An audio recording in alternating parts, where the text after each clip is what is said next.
Welcome to the Smarter Leadership Podcast, where we explore the power of leadership, from overcoming challenges to shaping cultures and building a lasting legacy. Through inspiring stories and insights from our guests, we'll share transformative lessons to help you thrive in today's interconnected world.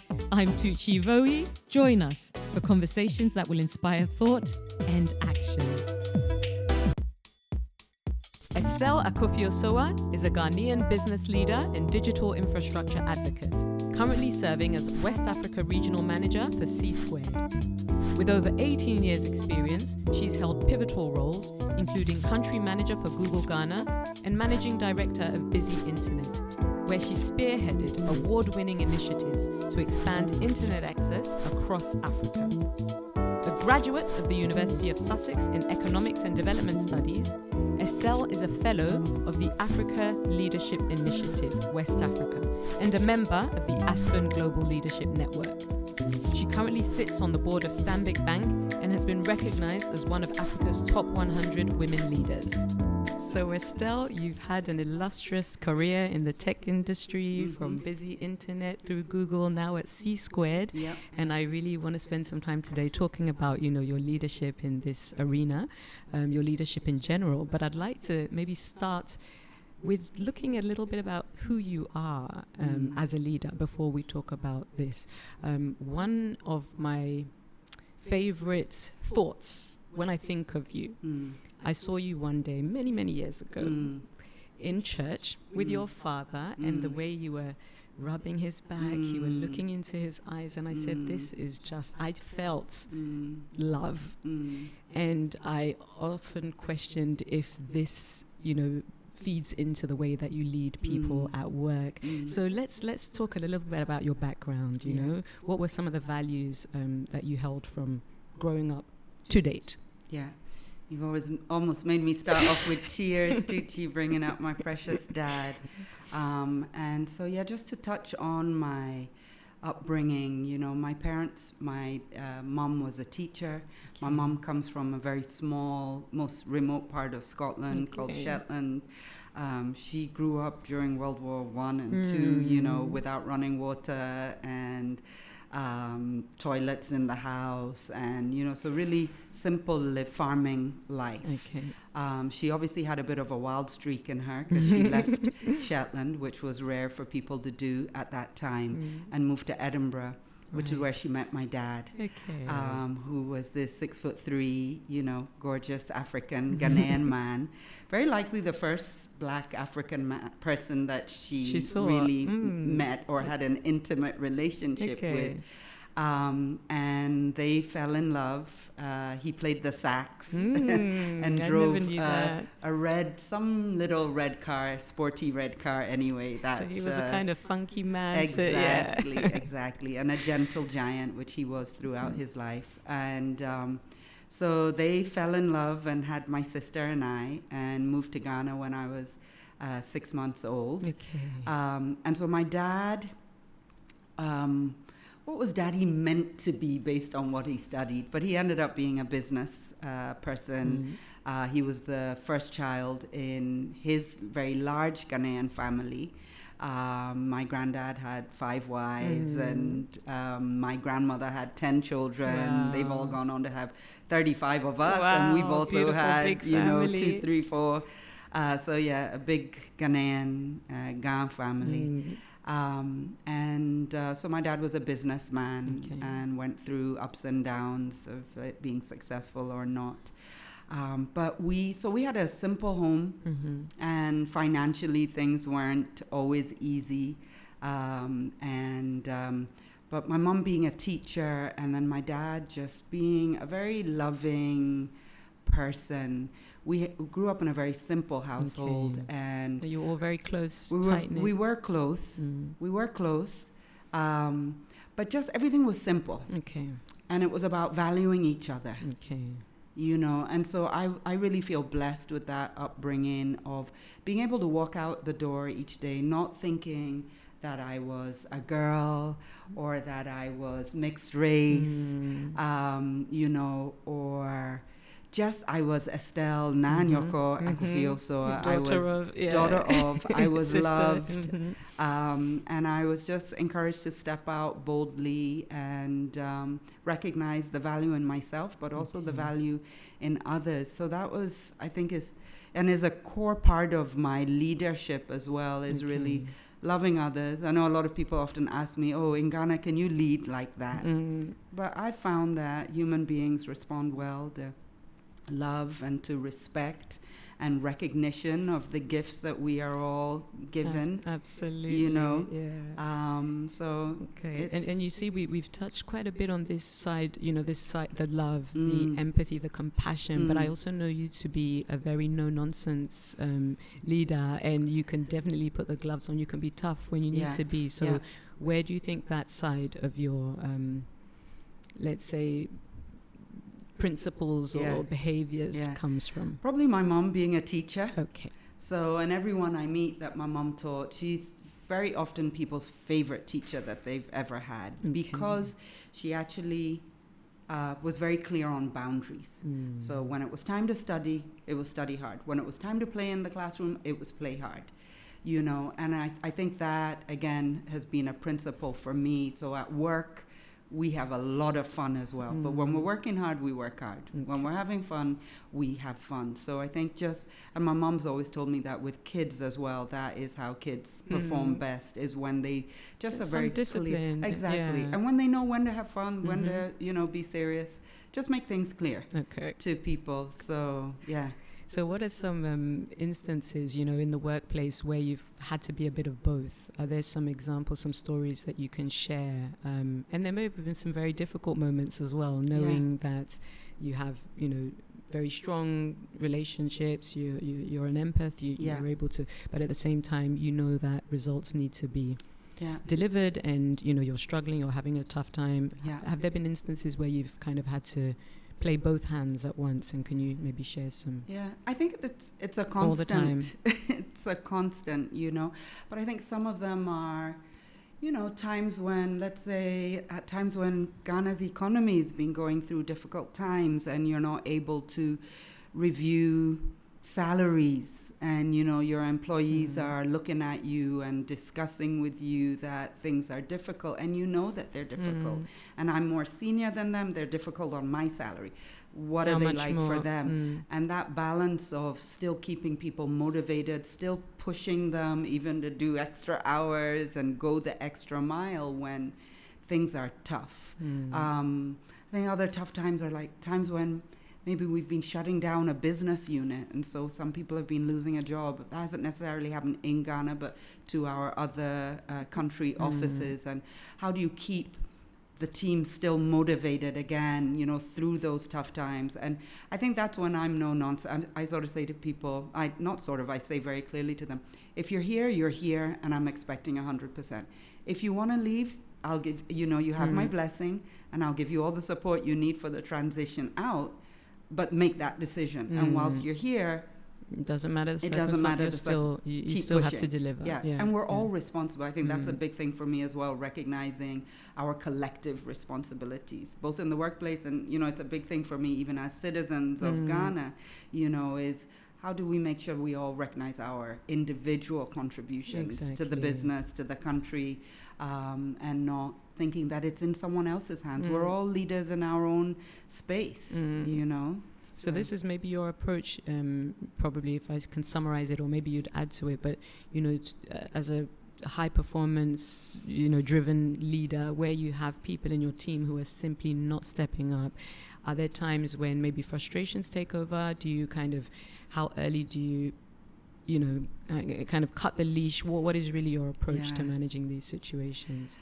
Yeah, so I always say to people when I'm interviewing them that I believe God brings us together for a reason. And for the time that they are with me, I feel my responsibility is to make sure that they're the most successful that they can be whilst we're in the same organization. And when it's time for them to move on, as long as they give me the right notice, I give them their blessing and off they go. And I find it hard to give up on people. Again, it comes back to this belief that everyone is blessed and gifted. And I feel as a leader that it's my responsibility to help them find that, you know, whilst we're together.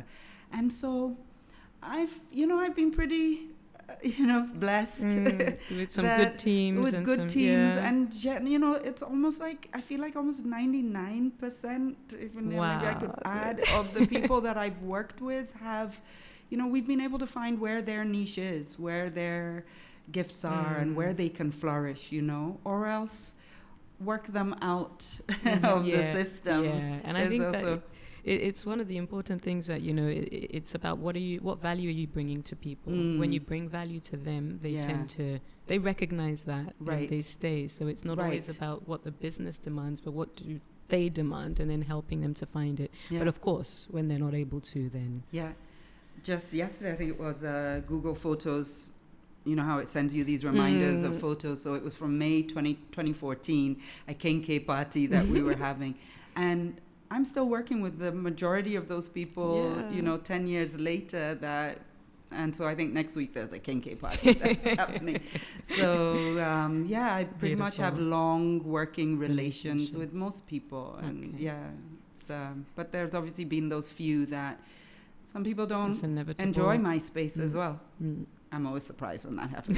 But it does happen sometimes that some people just don't feel like they flourish in my space, and so it's best for them to move on. Exactly. Lovely. So tell us a bit about your journey. I mean, in this tech world, and maybe even before tech, what brought you to where you are today? Is it circumstances? Was it planned? Was it where you wanted to be? Was it what you wanted to do? Yeah. Most of my life hasn't been very planned, but, it's God's plan. It's just not my plan. Is, as my faith grows, is what I understand. That's the best plan. It's the best plan. So I studied economics and development studies. I actually thought I was going to study international relations, and then we couldn't afford for me to go to university. I ended up working for 3 years, where I met a wonderful lady, Lucy Enfield, and we lived together for a couple years, and then I was able to get a grant and go to university, and ended up doing economics and development studies, and I'm so glad that I made that shift in plan. And so I thought I was coming. I always knew so that was in the UK. Okay. So I left Ghana when I was 18. Went to the UK, worked for a few years, and then went to university. And my parents were like, "You're not coming back. You don't have a job." So I worked in London for about 6 months, bought a ticket, and came home. I just knew I wanted to be home, and be part of Ghana's development. And so I came back and was working with a nonprofit on the National Poverty Reduction Program in communities out past Dodowa, helping them build skills, etc., to move their communities forward. And so La Palme Royal Hotel opened at the time, and my dad was part of the La Traditional Council. Okay. So I went with him and met the owners, and they were like, "Wouldn't you like to work?" And I had worked in restaurants a lot to pay my bills during those early years in the UK. So I ended up working there for a bit. Thought, okay, let me experience this private sector. And that's really where I started building my network and just realizing how those connections that you meet people, they're so valuable. Yeah. And, at church in the last few days, we've been talking about those connections and those doors that God brings your ways. And at the time, you don't know what it's for.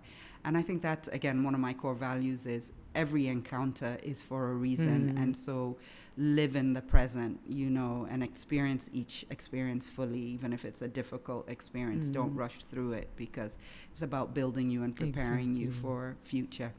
And so I had a difficult time at La Palme, actually. What were you doing there? I was doing conference and banqueting. Great. So organizing birthdays, weddings, events, and all of that. And I wanted to go into sales, and I'd met this company that were computerizing the National Lottery. Okay. And approached me about joining them. And so I went to La Palme management and said I was going to be leaving. I wanted to go into sales. So they were like, "Oh, we would actually like you to stay on." And then a whole lot of politics happened. And little did I know at the time that I was pregnant with my first son. So I thought there was some juju going on, you know, because it was like things weren't smelling right, things weren't tasting right. I was like, hey, these people are really messing with me. Anyway, it turned out to be Sean, who's now 24, and I'm so blessed with him. So, it was just one of those experiences. There was a letter written to all the employees saying that I had, had relationships with my male managers to get promoted, and that I was a bad representation of Ghanaian women and all of that. But again, you know, those and experiences. This is management. Well, it got issued to all, whoever it came from. Ridiculous. It went to everyone. But yeah, it caused me to walk back out the door after some weeks of dealing with it all. I went back to the company, and that started my IT career. Wow. You know, and so again, where one door is shut, you know, exactly. And I grew up without it. We got our first TV when I was 16. I think I got my first mobile phone and big hunchback computer when I was at university, so already sort of 23-ish. So it wasn't like you were born into tech and I absolutely had all the, wasn't. And I still say I'm a 419er, you know, I'm just hustling my way through this. But it's been decades now It in has, the tech world. It has. Yeah. So I'm still not a technical person, but I love what technology enables. And technology is just this enabling thing that runs through all sectors, you know, whether it's education, etc. So that was what started me helping this company connect different shops, etc., to have these POSs. And then I had been for an interview for another job some years prior, and the lady was doing the recruiting for Busy Internet. Okay. And I met Mark Davies, who was the founder of Busy. Sean was just 9 months old at the time, so he was downstairs with I think it was the first time I had like left him for any time, and he was downstairs with my mum and my sister, went through the interview and joined them as their community program manager. Okay. So Busy had a strong development and community engagement part to it. And then it was a few months later, Mark said to me, I'm looking for a managing director, you know, could you recommend anyone? I went home, I told my family, I was like, I've got to recommend myself. So that's another of the things I say to everyone I love lean that. in, step forward, you know, and not lie your way through things, but, you know, sell yourself well. Yeah, that's bold. And I think it's a problem that people just don't have that in them. You know, I talk to people a lot about imposter syndrome, and that would have made 9 out of 10 people kind of stay back. But for you to actually say, well, I'm here. Yeah. I really love that. Yeah. And so you went back to him and... I went back to him and I was like, I think I can do this for you. And he's like, have you ever? And I was like, run a business with 100 people? Absolutely not. But can I do it? And am I loyal? Am I hardworking? And he saw all of that. Right. And so again, that's for me, giving people a chance to step up to responsibilities that are bigger than them. And that's the door he opened for me. And it was just a wonderful journey at 28, 29, I think I was by that time, running what was, you know, the hottest IT space in Ghana back in 2000, 2001. Being a younger lady just really threw me into the spotlight. So again, I always say to younger girls, you know, don't be intimidated when you're the only female in the room. I actually think, and I say to everyone, use all the gifts God has given you. You and know? the gifts of the woman are just so valuable. You cannot pay for it. Yeah. You know? And being the only woman in a room, you're going to be the woman that everyone remembers, you know? So bring your value, obviously, to the table as well. The rest will follow. I don't know if I ever told you this, but your name came up in it was a case study at my university. I was doing my MBA and executive MBA, and there was a case study about, you know, business in Ghana, and there you were, Estelle Akofio-Sowah, and Busy Internet. I was like, ooh, that's my friend. So you see, you opened the door. In fact, someone opened the door for you. Absolutely. And then you made sure it was held open. You know, took the step forward, and it's really inspiring. I'm so glad you shared that because, you know, it's not a given. It's not a given, and it's a lot of hard work. And, you know, I work long hours at Busy because everything I was facing was new, and I had to, and actually it's still like that for me because I'm not a book long person. You know, I've got my first degree, and that's why I say I'm a hustler. I'm gifted with common sense, and just humility. That, and I've learned that it's okay if you don't know all the answers, and in fact people prefer to hear that I don't actually know that, but I can go away, do my research, and come back with the answer, or my team know the answer, and so I'm going back to my legal person or whoever it is, and come back. So, and I was at Busy, I met Google, and just so from Busy to Google. So so how did that happen? Yeah, so at the time Google was looking at setting up their offices in Ghana. here, Okay. And so they were renting an office at Busy. And I was focused on invoicing Google and getting the next payment from them so I could pay salaries. And so they were interviewing for the country manager position. I didn't apply. Okay. And I remember when the day of the interviews, I walked past everyone that was sitting there. And for any one of you that's listening, because sometimes they come to me, they're like, hey, you. It was all men. Okay. And that was the first time that it suddenly dawned on me, and I was like, why haven't I applied for this job? And that night I went out for dinner with the Google team, and they were like, why didn't you apply? And I was like, well, actually, the Busy brand is even bigger than your brand, right now over here. At that point, Anyway, 6 months later, and again, with Mark's blessing, Mark, the founder of Busy, he was like, Estelle, I think you're the best person to bring Google into Ghana, and you've given me a great 8 years, and so, and step forward. It's one of the testaments to, giving it your all and working, hard, adding that value. Even when you leave, you have the respect of those you worked with, the recommendations, and you can build relationships for life, I think people don't think as much about these things today. The youth, the new generation are onto quick things, winning quickly without putting the work in. And I think it's so important that we share some of these stories, So you went off to Google to help to set up the country office here. That was an amazing journey and such an eye-opener into a large multinational like that, a company that really embraces technology in its every entirety, living. And then they created CSquared, which was a joint venture between Google, the IFC, Mitsui, and Convergence Partners. So what is CSquared? So it's an infrastructure company. So we build wholesale open access infrastructure. So instead of mobile operators and ISPs all building their own fiber networks, it's a shared platform. It's a hugely capex intensive investment, just like building roads, building water lines, building electricity. And so it's really just this idea of sharing infrastructure, and it really enables all the service providers in Ghana use CSquared's infrastructure to some extent. But it's also a sort of it levels the playing field somewhat for the smaller operators that can't afford fiber infrastructure. They rather lease it and share it so they can get it at a more affordable rate. So there's efficiency to it. There's efficiency. It reduces, instead of everyone digging up the same road, if it's well planned, etc. So it has an environmental impact as well. Absolutely. Fantastic. So that's been a crazy journey as well. So I'm now responsible for Ghana, Liberia, and Togo, and doing some exciting things there. And it's been, I thought I was an 8-year girl, but CSquared's been longer than 8 years.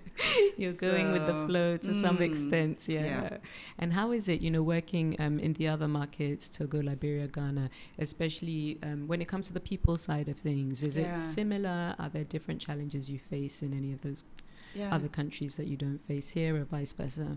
I just feel blessed to be able to be creating these new families in other countries that I wouldn't otherwise have had that opportunity to have. And there are some cultural differences. I think the differences are more the Anglophone, Francophone difference. When I'm in Liberia, I just feel like I'm in an extension of Ghana. Obviously they've had a different history. And it's a more challenging environment than we have in Ghana. But I almost find it even more rewarding there to be able to inspire and give these young people just these opportunities that otherwise they wouldn't have, and they might not get to experience a leader like myself who, you know, embraces them fully and opens up to them, supports them through the personal and the professional challenges. I'm called Vim Mama. Vim is like energy across Vim, all my opcos, you know. So Vim is, we're the Vim team across all the opcos, and I'm the Vim Mama, just kind of keeping us all. And I love that, you know, because we talk about, you know, Africa being stronger when all the countries really come together. There's so much we can gain, but even just the cross-pollination, you know, different Africans working in different African countries, bridging certain gaps. Like you said, there are cultural differences. I've also experienced the Francophone, Anglophone, and, you know, but it's beautiful when we bring pieces of ourselves, you know, together, and it builds businesses. It brings, you know, stronger businesses, and I think I'd love to see a lot more of that. Very passionate about seeing Africa grow as a continent by the countries coming together and building something bigger than, you know, just us. West Africa at the moment is, you know, heartbreaking, and just hoping that our leaders are able to come together, because we're such a blessed and well-resourced part of the continent, you know. Everything we need to thrive. So hoping that we'll see positive things in the next few months. I want to dig a little bit more into you. I want to know if there are things that really tick you off, like if you have any pet peeves.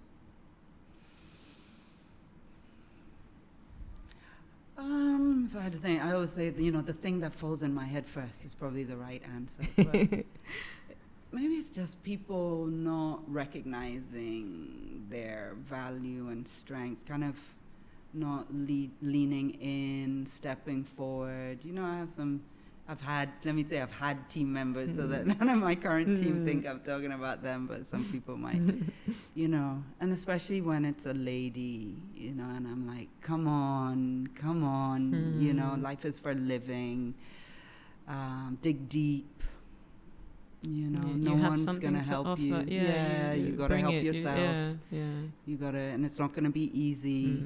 So maybe that, but otherwise I'm pretty laid back. I know people see me with all the work that I do and so on, but I'm sort of organized chaos. Okay. And what about any childhood memories? Anything that comes to mind that you think may have impacted, you know, your life or its trajectory or the way you are today? Again, first thing that came to my mind is my love for the beach. Okay. I don't know if that really, but I have a dream of really cleaning up the beach. I live in South Labadi, South La, and I have a dream of really cleaning up that beach and building a community gym. Okay, you know how that's you nice, can have those gyms, workout spaces on the beachfront. Nice. And I'm hoping I get it organized before our entire beachfront becomes really commercial, and there's not much left.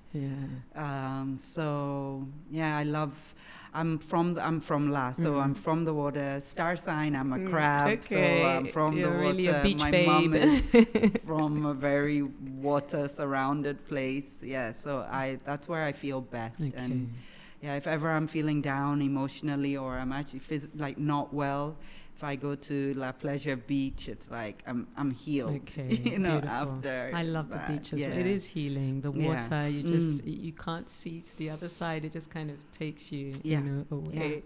What about regrets? Any regrets? Regrets? Can I share that one? Well, again, the Lord tells us to not look backwards, you know, and to be grateful, to be thankful. So, yeah, some of the things in life are challenging, but I'm still just so grateful for them, and they have prepared me, you know, to be bold. Absolutely. Everything bad, everything sad just helps to build you up into, you know, who you become. So there's no perfection without imperfection, and in fact there is no perfection, right, and that's right. what's beautiful about life. Yeah, absolutely, you know, Tucci. And I think I'm very, very grateful. And of course, I have bad days, and I always think it's important, you know, especially for us female leaders, to not present this picture like everything is rosy. And I wake up on some days, and it's a struggle to get up and out and step into the day. And there's personal responsibilities, and there's sometimes work responsibilities that seem bigger, but that's why God created day and night. We're meant to go to sleep, get rest, and get up again and step into the day, you know. And as children, you always hear your parents telling you, you know, choose your friends wisely. And as we grow, our circle becomes smaller, you know, and that's when you realize what they meant. And just having those people that you can reach out to get you through, that you can be honest with as well and say, look, I'm feeling, you know, really crappy today, and I don't feel able, I don't feel capable of what's ahead of me, I don't feel deserving of it, and there are many days that are like that, but again, I feel very blessed that as soon as I'm in company of people, especially people that I'm responsible for, also my team, they're always like, how do you come in with this energy? And my good mornings, they say I sing good morning, because I walk in, I'm like, good morning. And they're like, where? And I'm like, trust me, if you'd seen me on the car driving over here, the conversations I was having with God, you know, the struggles that I was going through. But I guess when you step there, it then becomes about them. So when you take it away from you, you're able to, you know, pour that positive energy, because you're looking out for them. And you know, you have two, are they teenage children both? Oh yeah, they're grown beyond. Sean is 24 and Ciara is 19, gonna be 20 this year. So yeah. And so I'm sure you have a lot of hopes for them, and you know,